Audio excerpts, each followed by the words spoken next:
¿Qué tal? ¿Cómo están? Bienvenidos a una nueva semana Implicados. Hoy en nuestra primera parte vamos a analizar un libro que habla sobre política y cómo los políticos nos pueden llegar a engañar. Se llama Libre Pensamiento. Y en la segunda mitad del programa conoceremos el proyecto Up to You. Les invito a acompañarnos en el programa de hoy. Comenzamos.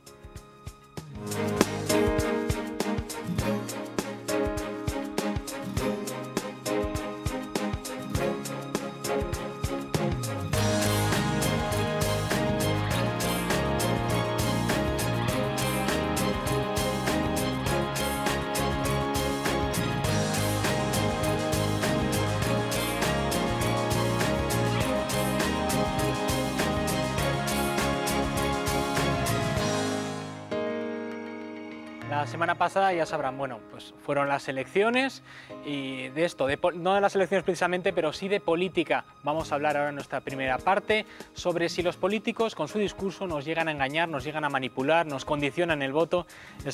Tengo en mis manos un libro, se llama Libre Pensamiento, cómo no dejarse engañar, y su autor lo tenemos aquí acompañándonos. Él es Alonso Barán, filósofo, escritor, guionista. Gracias por venir. Bueno, Alonso. Libre pensamiento, ¿cómo no dejarse engañar? ¿Qué entendemos por libre pensamiento? Bueno, se entiende en la frase, pero libre pensamiento, ¿qué defiendes con esta idea?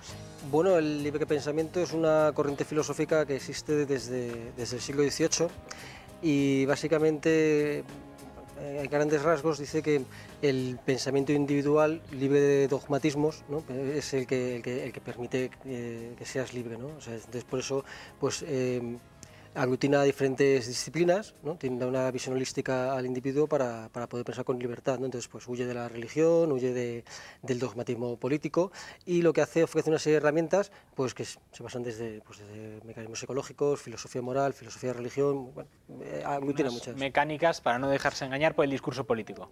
En general, para cualquier tipo de dogmatismo, ya sea religioso o sea político, ¿no? Entonces, lo que hace es que a través es una corriente filosófica que ofrece conocimientos cogidos de diferentes ámbitos académicos para tener una visión holística, y es porque es la única forma de evitar el dogmatismo. Si adquieres conocimientos únicamente desde conocimientos matemáticos, pues tienes un dogmatismo matemático, ¿no? Si adquieres conocimientos solo desde un punto de vista de una rama de la filosofía, pues es igual una forma de dogmatismo. Entonces, el libre pensamiento lo que hace es que ofrece conocimientos de una amplia variedad académica, ciencia, filosofía, etcétera, y así pues uno puede tener una visión holística con la que enfrentarse a la realidad, ni más ni menos. O sea, se puede llamar que tenemos aquí un manual de criterio propio, sí, de elaborar un criterio propio. De hecho, uno de los títulos que barajaba para el libro era precisamente el manual del libre pensador, pero bueno, al final pues claro, al final es... La palabra libre pensamiento. Sí, al final lo coges como por un poco de capricho, ¿no? Me gusta más este, no sé por qué, pero no me gusta más este, ¿no? Pero efectivamente, además está estructurado a modo de manual, o sea, es decir, por capítulos, que uno puede acceder a ellos desde el índice o rápidamente, ¿no? He sacado antes, cuando presentaba el programa, presentaba un poco esta parte, he dicho que venimos, bueno, de unas elecciones y que ahí evidentemente influye mucho el discurso político y influye mucho a la hora de votar, a la hora de que una persona vote, pues lo que ha oído, la opinión general, pues muchos factores. Entonces yo he querido preguntar esta semana, bueno, a la gente en la calle a ver qué opina sobre este tema, no sobre tu libro, sino sobre al votar, si votamos libremente o estamos condicionados por el discurso político, por la opinión general. Estas son las respuestas que nos han dado. Bueno, pues hay gente que yo creo que sí, que realmente está condicionada, y supongo que hay gente que también, en fin, funciona y decide, y en este caso vota pues a tenor de ese libre pensamiento.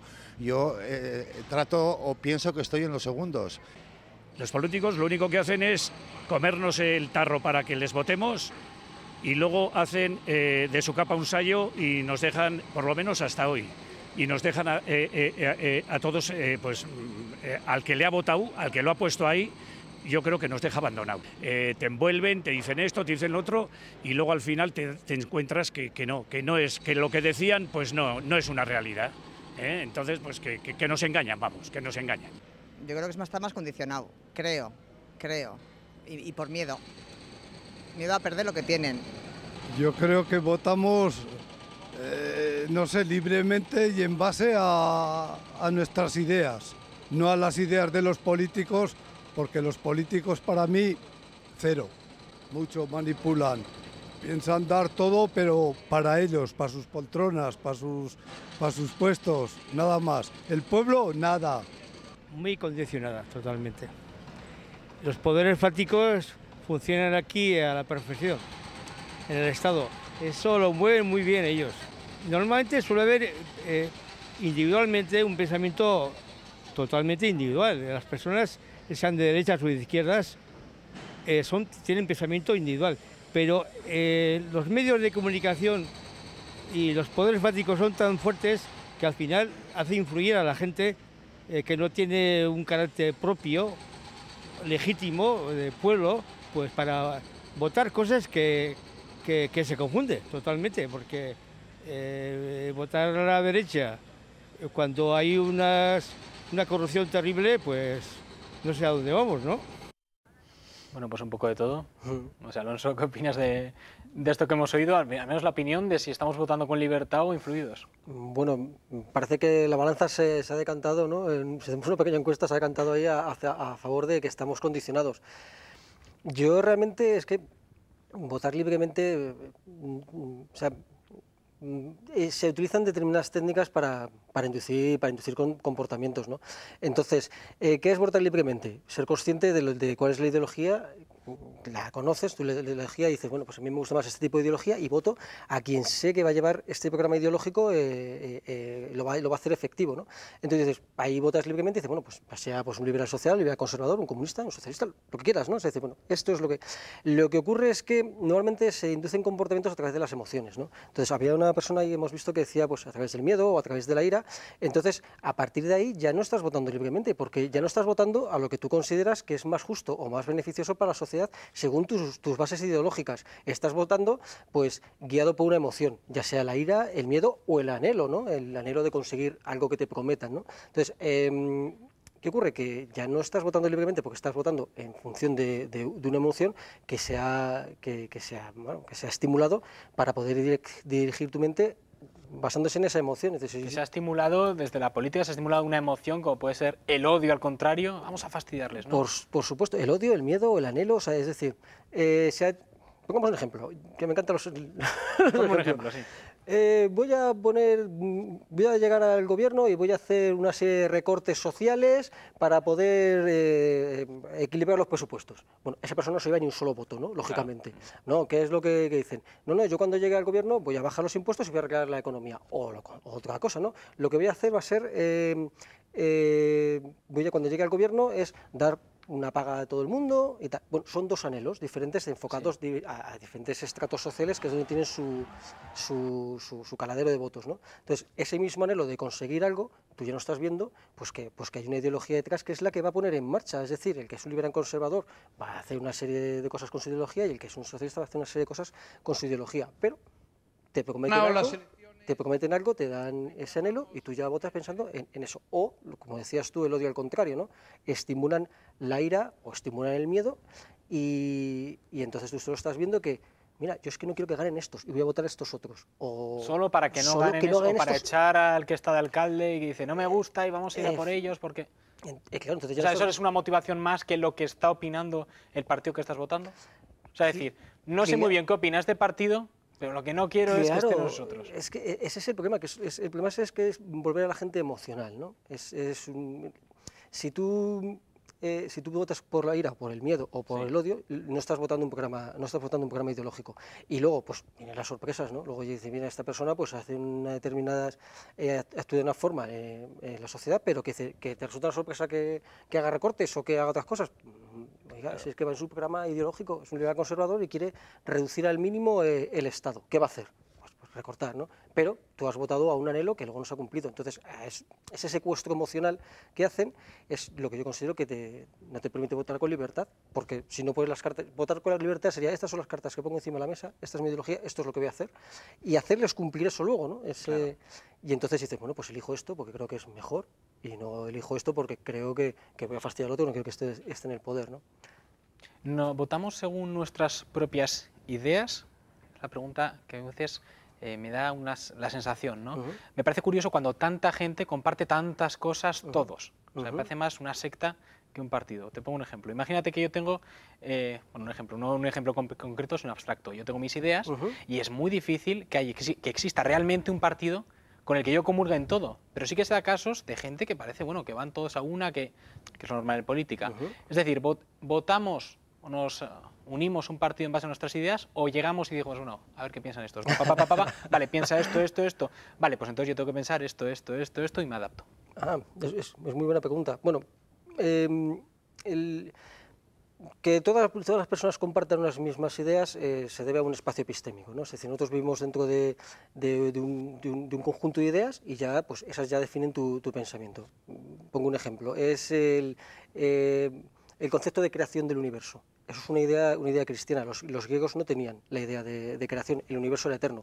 Ya simplemente con eso ya estamos pensando que el universo ha tenido un principio y un fin. Eso parte de un espacio epistémico. Llevado a política, tú compartes unas ideas con todo el mundo porque son las ideas que te ofrecen. Y estas son las ideas que hay. Y tú ya no valoras nada más, al igual que no valoras que el universo pueda ser eterno, como creían los griegos, sino que ha habido un principio y un fin. Pues estas son las ideas que manejo. ¿Por qué? Porque son las que me dan, ya han conformado ese espacio de ideas político, ¿no? Que luego todos vayan a una con ese partido, aunque no comulguen con todas las ideas, como acabas de decir, que es muy difícil, ¿no? Dice, bueno, a mí me gustan unas y otras no. A mí, por ejemplo, yo veo los partidos y de todos me gustan cosas y de todos detesto cosas, ¿no? Entonces dices, claro, ¿por qué no cogen solo las buenas? Bueno, el tema está en que lo que se hace es fanatizar a la gente, ¿no? Yo, por ejemplo, en el libro hablo de cómo las similitudes entre la política y la religión. Si te das cuenta, la gente normalmente vota como una iglesia, ¿no? Tiene unas ideas políticas y ya puede llevar ese político el país a un abismo que va a seguir votándole, ¿no? Entonces, ¿qué ocurre? Que eso lo que hace es que hay una serie de mecanismos psicológicos y psicosociales que a nosotros nos hacen poder ser manipulados y fanatizados. Por ejemplo, vas a un mitin político, entonces por estar en grupo una persona ya no piensa igual que en soledad. Tienes una serie de emociones que se ven mitificadas. Por ejemplo, tienes un sentimiento de solidaridad con los que están alrededor, tienes un sentimiento de que se diluye la responsabilidad. Son 7 u 8 procesos que todos tienden a eliminar el pensamiento individual. Entonces, ¿qué ocurre? Que tú estás viendo a un líder que está en un púlpito, como cura. Es como una visita papal y todos efectivamente en el estás estadio, ahí, claro, y entonces ese estar en masa ya hace que determinados resortes psicosociales y psicológicos se activen o se desactiven. Entonces, esa persona está ahí como un líder.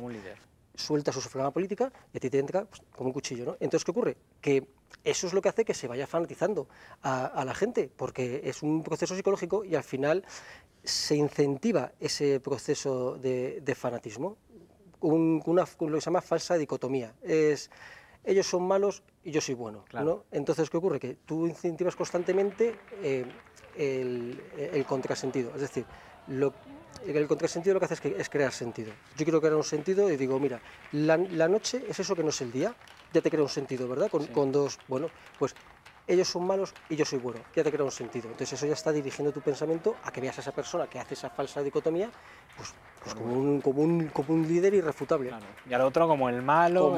Como el demonio, ¿no? Entonces, sí. Eso es lo que comentas, ¿no? Del líder. ¿Votamos más partidos o personas? Bueno, no los... Que voto a fulano porque es guapo, ¿no? Porque yo creo que, vamos a ver, la elección del político que pones al frente, de repente sale Pablo Iglesias, te pongo un ejemplo, ¿no? Y de repente el PSOE y Izquierda Unida sacan jovencicos.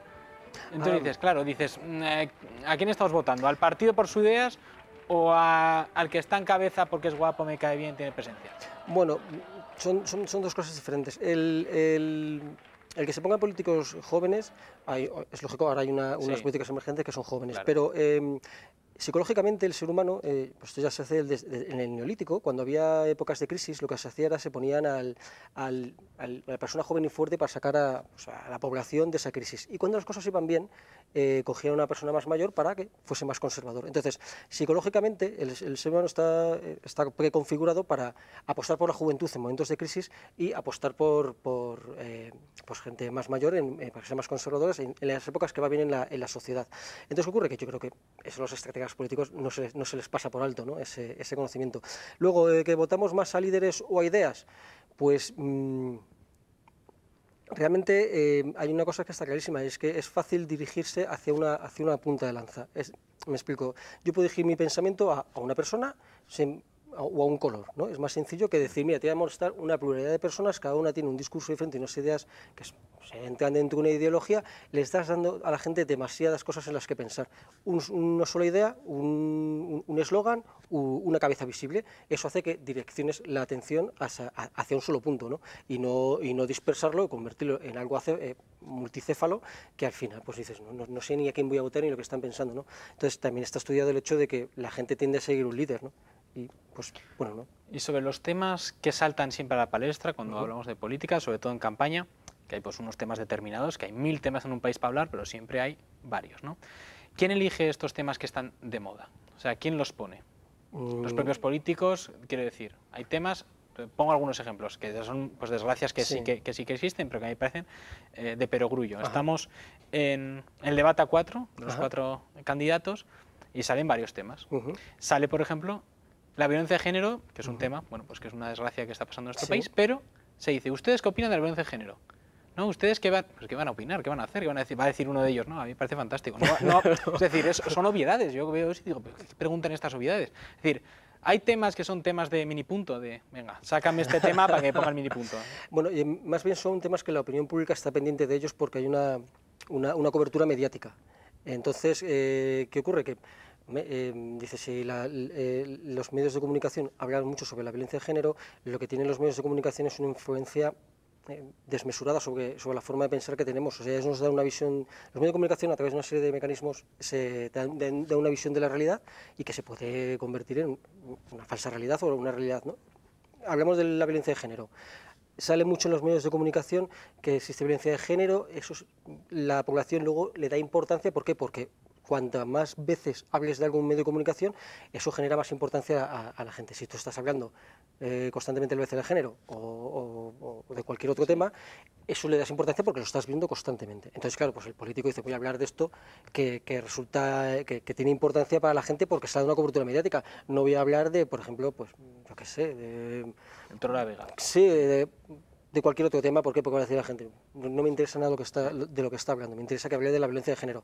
Obviamente, nadie que esté en su sano juicio pues va a estar a favor de la violencia de género, claro. y nadie que sea un perturbado mental y está a favor de la violencia de género, va a ser tan imbécil para en época de elecciones decir, yo es que estoy a favor de la violencia de género, ¿no? O sea, entonces, esos comportamientos son una base de beatificación. Esos comportamientos, quiero decir... Beatificación del líder, ¿no? Sí, o sea, decir, le vamos a preguntar por violencia de género, entonces él dice, no, yo estoy en contra, y el racismo, y no, yo estoy en contra del racismo, y que son tópicos, que es de perogrullo, sí, pero... Pero comparado con otros temas, por ejemplo, inmigración al sur de España, todo lo que son las vallas, Ceuta y Melilla, eso casi ni se habla.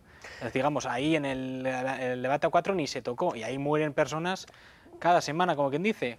¿Por qué eso no se pregunta tampoco? Bueno, también está la función del pero bueno, ¿por qué hay temas más en la palestra que otros cuando todos tienen víctimas y desgracias? Pues porque entiendo que tienen un tiempo para hablar de determinados temas, ¿no? Y sacar lo que tiene más trascendencia en ese momento para la sociedad. Es lo que tiene mayor cobertura y resulta de mayor interés, pero ya no solo también por audiencia, ¿no? Un programa de televisión también se mide por audiencias, claro. ¿No? Y entonces, bueno, como los medios de comunicación pues dan cobertura a una serie de hechos que ocurren en la sociedad, pues esos mismos medios de comunicación le preguntan sobre esos hechos que ellos dan, a los que dan cobertura, ni más ni menos. Sobre estas últimas elecciones estamos comentando también, yo creo que igual tiene bastante que ver con este libro, con tu libro, Libre Pensamiento. Si votamos, también bueno, a la hora de votar, con esa libertad y no condicionados por el discurso, que puede ser el discurso del miedo, el discurso de la incertidumbre, que una mujer ha comentado antes en el vídeo, es que votamos por miedo, porque para mantener lo que tenemos, ¿no? Las estadísticas daban, y las encuestas, que va a ganar un gobierno de cambio, que va a venir el cambio. De repente a todo el mundo ha sorprendido que, ¡boom!, volvemos al bipartidismo, como dice, vuelve a ganar lo de antes. Sobre esto mismo quería preguntar también a la gente en la calle, sobre esta misma pregunta, sobre qué ha pasado aquí, que se esperaba una cosa, se ha habido pues un cambio de discurso y por eso ha habido diferente resultado, y esto es lo que nos han dicho. Pues esa es la pregunta del millón, lo dejo ahí.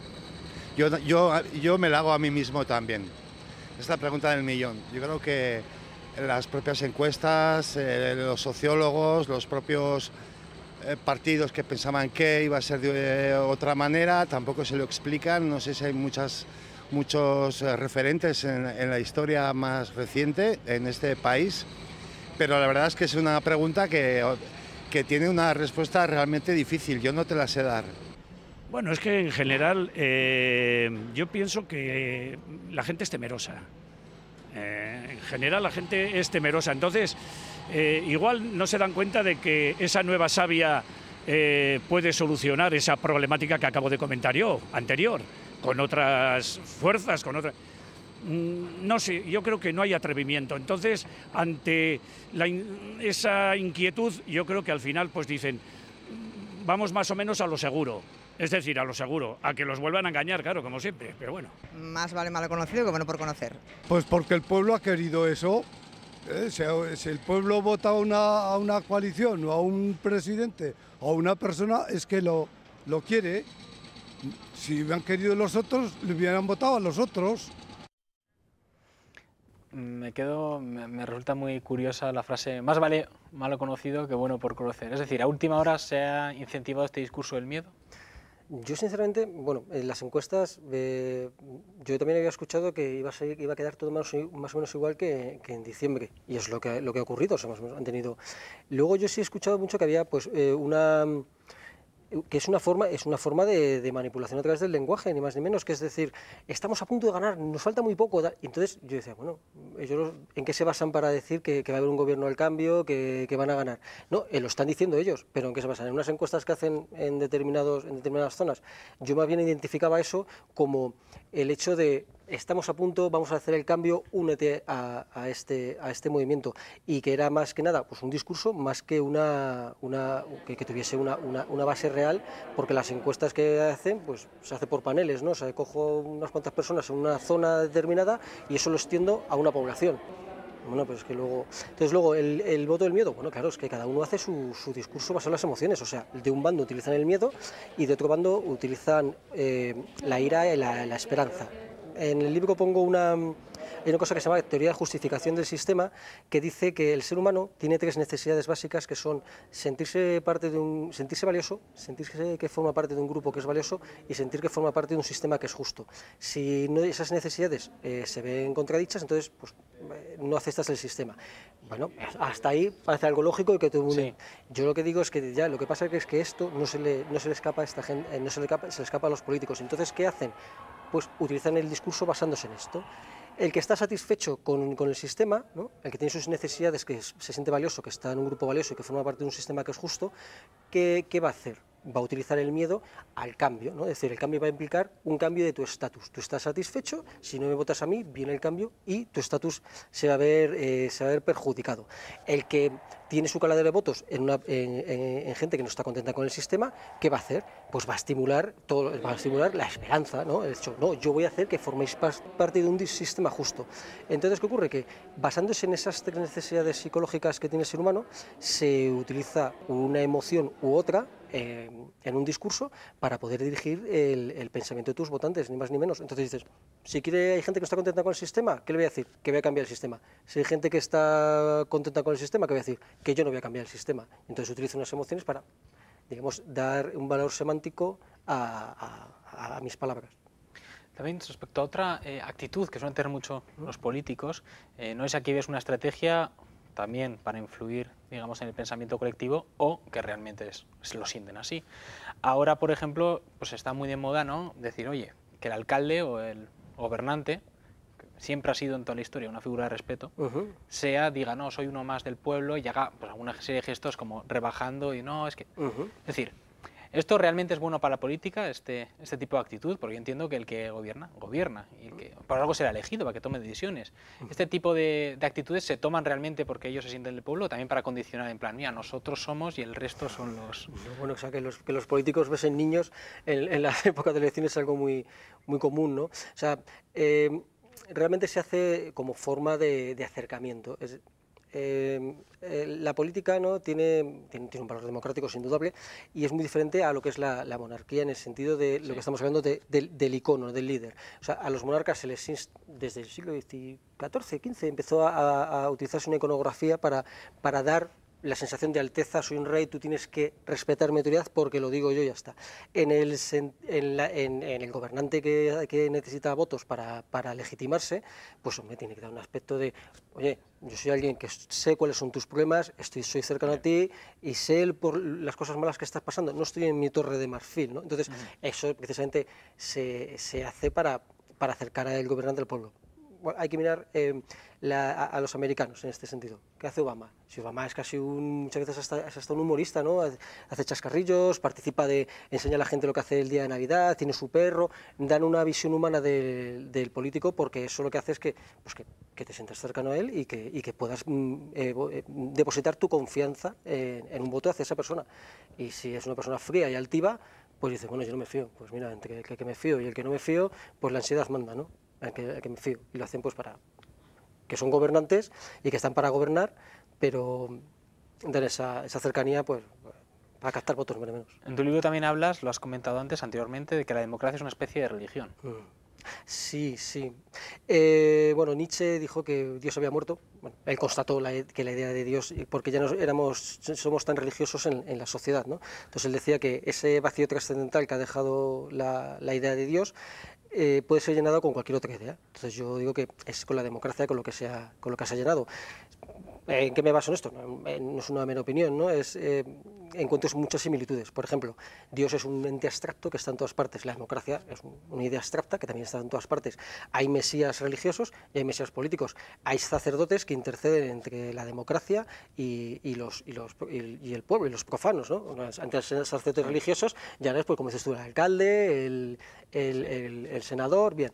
Se hacen cruzadas para imponer la democracia a otros regímenes. Ahora, antes, ¿qué se hacía? Pues mira, pues pongo mi idea de Dios a tu religión. Se fanatiza alrededor de símbolos, como ocurre con las religiones, ¿no? Ya sea de un partido. Se movilizan emociones, o sea, la religión moviliza muchísimas emociones, y lo que hacen los políticos es constantemente movilizar emociones para fanatizar.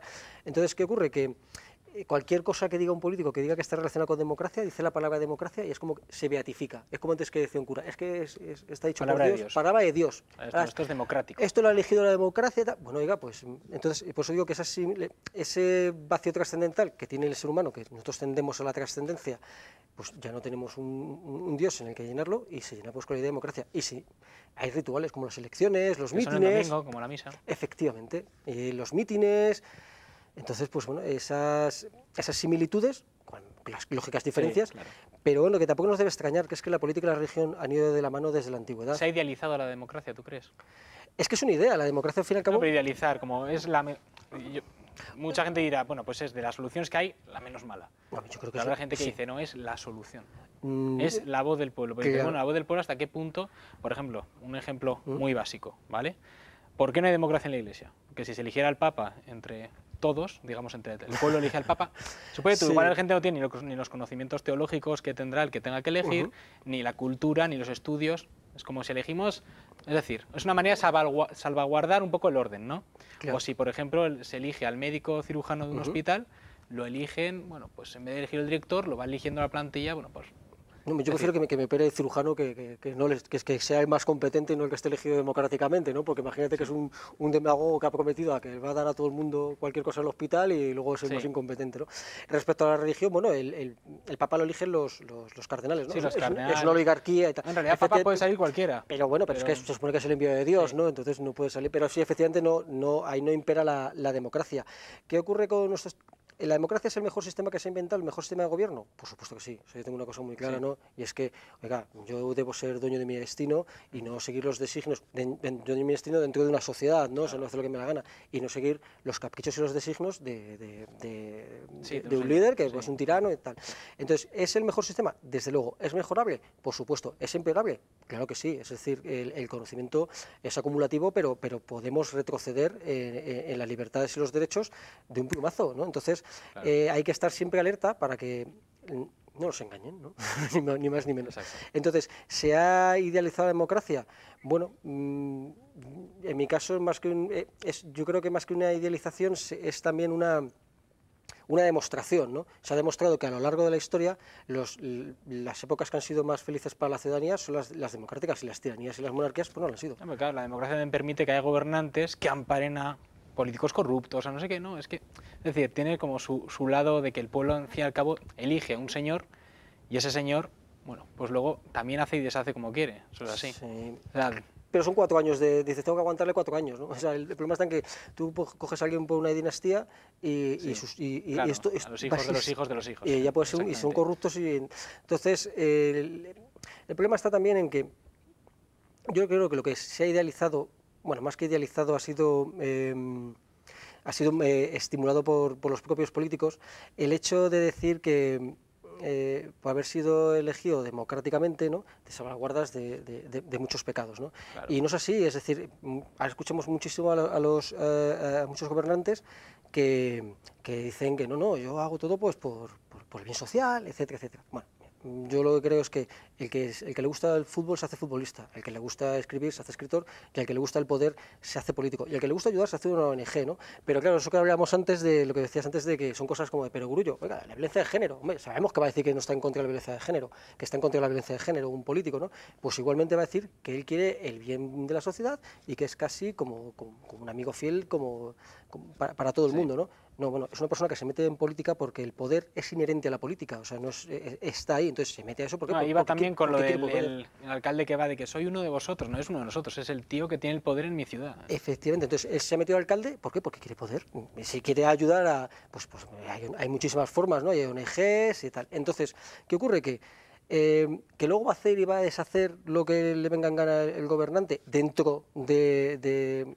las cotas que se le ponen en democracia. Claro que lo va a hacer. ¿Por qué? Pues porque si lo que quiere es el poder. Entonces, ¿por qué alguien quiere el poder? Pues porque el poder es una forma de dominio sobre los demás, y lo quiere pues para dominar, ni más ni menos.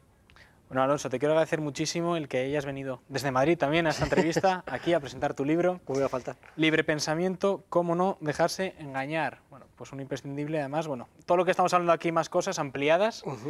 Así que bueno, queda esta recomendación, lectura de verano, como no, además sí. Es cortito, está bastante bien eso es bueno. Eso para cualquier lado nos viene bien.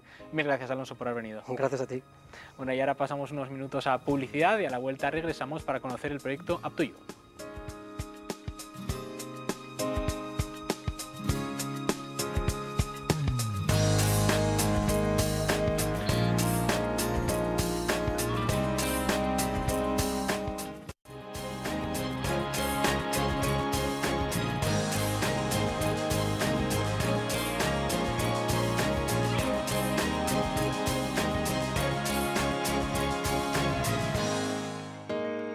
Continuamos en Implicados, vamos a conocer ahora el proyecto Up to You, y para conocerlo nos acompaña en nuestro plató José Víctor Orón, padre escolapio e investigador predoctoral del Grupo Mente Cerebro del Instituto Cultura y Social de la Universidad de Navarra. Gracias por estar aquí. Muchas gracias.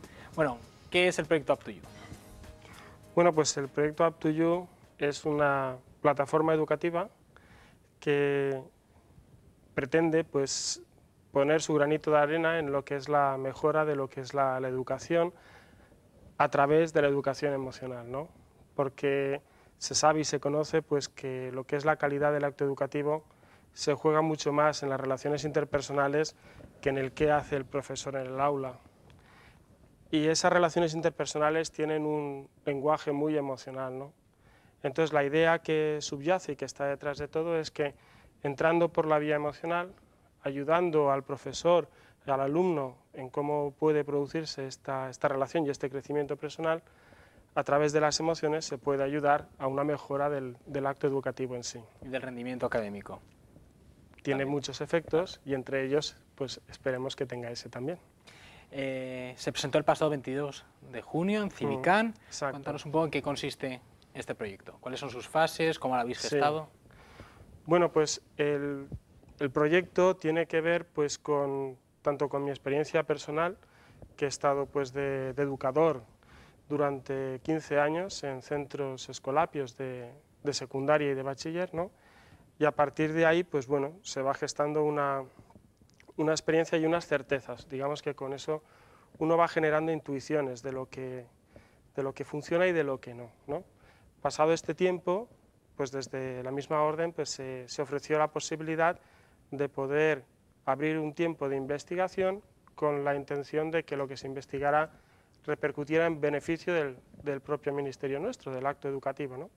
Y entonces así es cuando entré en contacto con la Universidad de Navarra y pues primero un máster y luego el doctorado que estamos acabando, pues ha ido todo el rato encaminado en este sentido, ¿no? Un proyecto que se gesta, como dices, primero en la teoría, ¿no? Mezcláis Sí. de teoría neurociencia, psicología, Sí, filosofía. ¿Por qué estas 3 ramas? Sí, bueno, digamos que el interés primero con el que surgió todo es hacer una buena fundamentación de lo que es la educación emocional, ¿no? Porque es un campo en el que se suele pasar muy directo a la práctica sin pensar muy bien de dónde vienen estos términos, de dónde viene toda la perspectiva y yo pensaba que valía la pena hacer esta inversión de tiempo en saber cuáles pueden ser las bases, el fundamento teórico de una educación emocional. Entonces, el por qué se ha acudido al lenguaje interdisciplinar es porque es como una especie de garantía de que uno va por buen sitio. Es decir, si desde distintas disciplinas resulta que se empiezan a encontrar coherencia, ¿vale? Porque cada disciplina tiene un poco como también su campo y su trayectoria, pero se empiezan a encontrar pues sinergias, ¿no? Se están apuntando líneas, pues eso pues da como mayor garantía, ¿no? Entonces, Up2You por eso tiene una línea de fundamentación teórica, de investigación universitaria y tiene otra línea de implementación educativa, porque obviamente cualquier tipo de propuesta o vale para cuando el profesor se encierra en el aula con sus 30 alumnos o no vale, ¿no? Entonces, se generan estas 2 líneas de investigación teórica y de implementación educativa para ponerlas en diálogo entre ellas y que así poco a poco pues aparezca una visión mucho más robusta de la educación emocional. Respecto a la implementación práctica, ¿habéis probado ya el método en alumnos de primero de la ESO, en Tafalla, en Escolapios Tafalla? Cuéntame un poco cómo es el método ya puesto en práctica, resultados. Sí, bueno, pues se quiso empezar de una forma pues sencilla, poco a poco, pues algo tan sencillo como generar una extraescolar, ¿no? Se convoca a los padres, se les dice, oye, esto se ofrece, se convoca a los niños, oye, esto está aquí, ¿quién se apunta? Bueno, pues unos apuntan, otros no se apuntan. Y entonces, así empezamos poco a poco, nos juntábamos los lunes, ¿no? Pues más o menos pues de octubre a mayo, más o menos, pues ahí empezábamos un ritmo. Un ritmo semanal que básicamente pues la reunión o el encuentro de Up2You tenía como 4 distintas dimensiones. Una dimensión son las distintas actividades que trabajamos juntos, con los 10, se apuntaron 10 niños, lo hemos hecho 2 años, ha salido de una forma parecida, 10 y 11 cada vez, y entonces tenía un momento de actividad grupal, otro momento que lo hemos llamado grupo de apoyo, que es que por parejas o por tríos se tenían que juntar también para aprovechar las mismas relaciones interpersonales entre ellos como una vía de crecimiento de ellos, ¿no? Para que tuvieran experiencias de que es posible relacionarse entre ellos de una forma distinta, ¿no? También estaba la entrevista personal que intentábamos tener, pues en este caso yo con cada uno de ellos o por parejas, según casos, y luego también se les propicia un tiempo de soledad, ¿no? Porque se les pide que tienen que hacer cosas también ellos a nivel individual, ¿no? Entonces son como 4 dimensiones que se trabajaban a la vez. Tú has preguntado por resultados. Entonces ahí hasta ahora la evaluación que hemos hecho, pues así ha sido inicial, sencilla. Los profesores, por un lado, como observadores externos, ¿no? Hacían su evaluación sobre distintos ítems que le preguntábamos, y luego por otro lado pues también hacíamos algunos test psicológicos pues al principio y al final, ¿no? Pues como se hace cualquier diseño experimental con el grupo control, grupo programa, y entonces los que tenemos evaluados, porque no hemos evaluado todos los datos que tenemos, este año acabamos de cerrar los resultados y están por evaluar, ¿no? Pero lo que tenemos pues ha salido pues muy bien, la verdad, y con cierta sorpresa, ¿no? Porque Up2You es un programa que se centra sobre todo en en propiciar vías de crecimiento personal a partir de la plataforma emocional, ¿no? Entonces, hay cosas, digamos, típicas que se suelen asociar al mundo emocional que nosotros no trabajamos porque pensamos que no hay que trabajarlo. Por ejemplo. Como por ejemplo el autocontrol, ¿vale?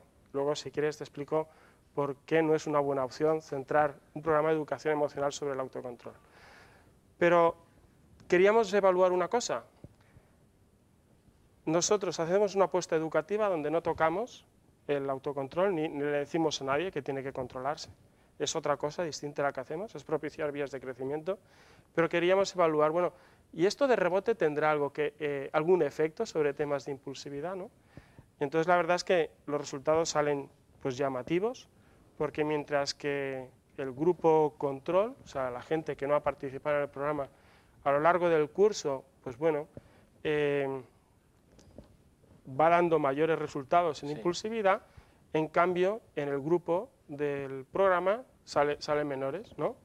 Teniendo el mismo punto de origen. Es decir, que cuando tú te centras en propiciar vías de crecimiento de la persona, que es lo que el ser humano necesita, y ponerte al servicio de ese reto personal suyo, digamos que el resto de la vida de todo ser humano va un poco a su sitio, ¿no?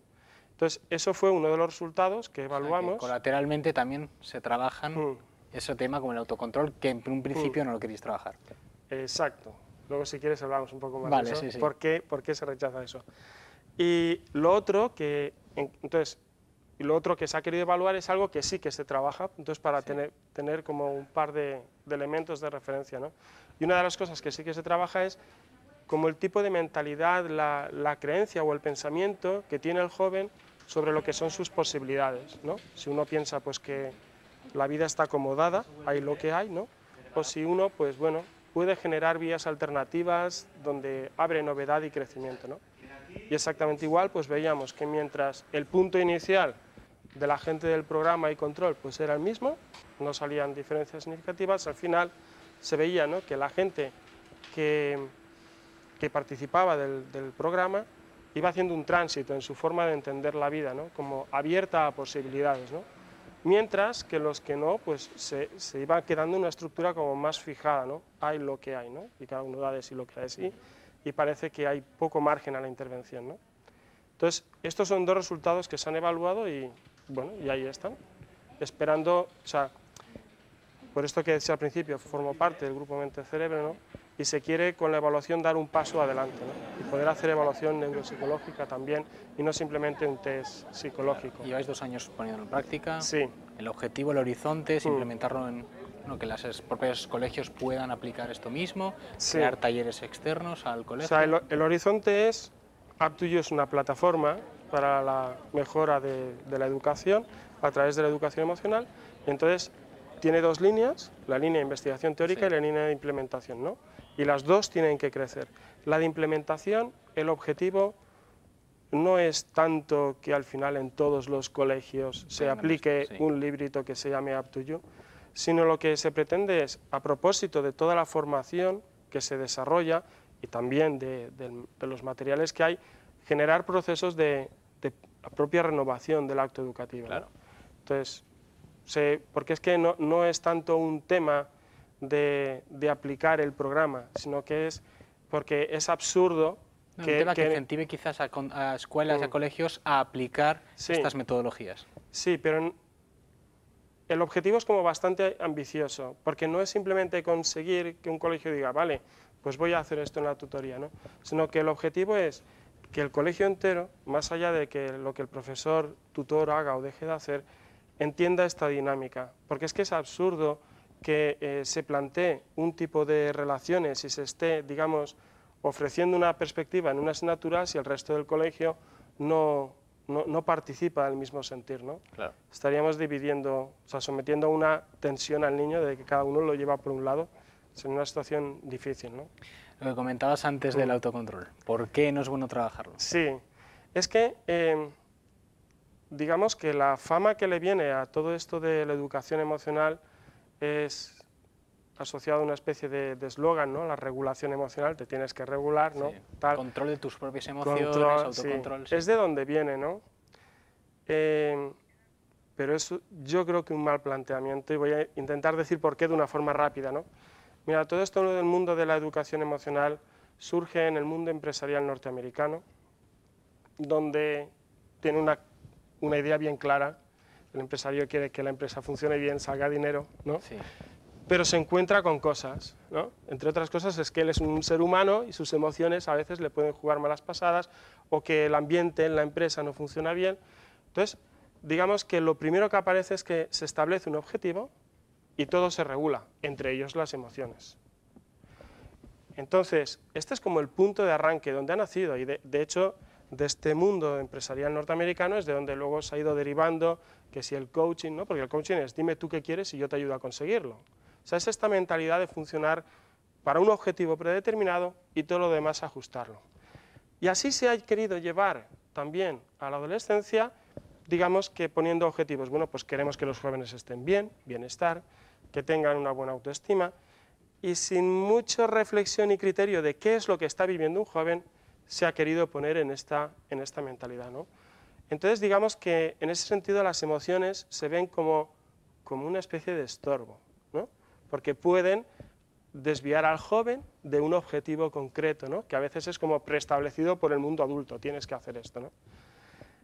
En cambio, eso nosotros pensamos que es una mala concepción y una mala descripción tanto de lo que es la emoción como de la situación real que vive el joven, ¿no? O sea, digamos que la visión del control emocional es que las emociones sobre todo son como causas, te pueden empujar y te pueden llevar donde no quieres, por eso hay que regularlas.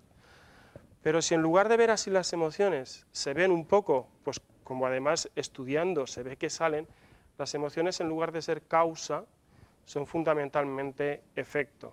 Y de forma secundaria son tendencia, ¿no? Porque sí que mueven, ¿no? Pero fundamentalmente son un efecto, es decir, quien vive como vive, quien quiere lo que quiere, quien hace lo que hace, quien se relaciona como se relaciona, ¿no? Al final acaba sintiendo de una forma determinada. Luego las emociones están hablando de la persona, de la situación personal, pero son un efecto. Por tanto, si es un efecto, es absurdo querer centrarte en cambiar un efecto, al revés, la emoción déjala que esté bien como está para poder conocer qué es lo que ha pasado y que una persona se conozca a sí misma y en qué situación está, ¿no? Entonces, no querer controlar una emoción, decir, esta emoción no la quiero, quiero esta otra, ¿no? Es literalmente perder el acceso a la realidad que está viviendo esa persona, ¿no? Es como si, a veces pongo este ejemplo, ¿no? Pues uno está en Madrid, quiere ir a Pamplona, va con el coche y ve un cartel que pone 2 kilómetros Sevilla. Entonces se enfada con la señal. Hombre, pero ¿tú por qué te enfadas con la señal? Sí. Entonces, la señal es una señal, ¿no? O sea, gracias a ella sabes dónde estás, ¿no? Entonces, no se trata de cambiar el cartel, sino de sacarle toda la información a la emoción para que el joven pueda descubrir, pues claro, es que siento esto porque me pasa esto, ¿no? Claro. O sea, normalmente, fíjate la que causa, digamos, más que el propio control, reflexionar sobre las causas, sobre, digamos, también el entorno que tienes. Exacto, al final hay que conocer toda la persona. Para que no se nos escape, antes de acabar la entrevista, Up to You, aquellas personas que ahora estén conociéndolo, que no hayan ido a hablar o que quieran adquirir bien sea material o más información, ¿cómo lo pueden hacer? Bueno, hay una página web, ¿vale? Entonces, que es las 3 W, Up2You Educación, todo seguido. Up2You, vale. Sí, Up2You, ahí abajo lo tenéis. Eso es, up2yueducación.com. Entonces, allí hay bastante información, hay vídeos, hay para poder hacer el contacto, poder hablar, ¿no? Y entonces, es una plataforma que está al servicio, ¿no? En las dos líneas de investigación y de implementación, que además está creciendo mucho, tanto a nivel de España, de Navarra, como a nivel de fuera de España. En muchos países, en las dos líneas, está creciendo, ¿no? Entonces... Bueno, pues ir a la web, ¿no? Visitarla, exactamente, up2yueducación.com y ahí, bueno, para más información y mayor contacto. José Víctor, tenemos que despedir el programa. Bien. Te quiero agradecer muchísimo que has venido aquí a estar con nosotros, a hablar de este proyecto. Tu presencia, mil gracias. Muy bien, muchas gracias a vosotros. Y ahora, bueno, pues nos despedimos ya, bueno, fin de temporada de Implicados, así que les deseamos un feliz verano. Gracias por haber estado ahí.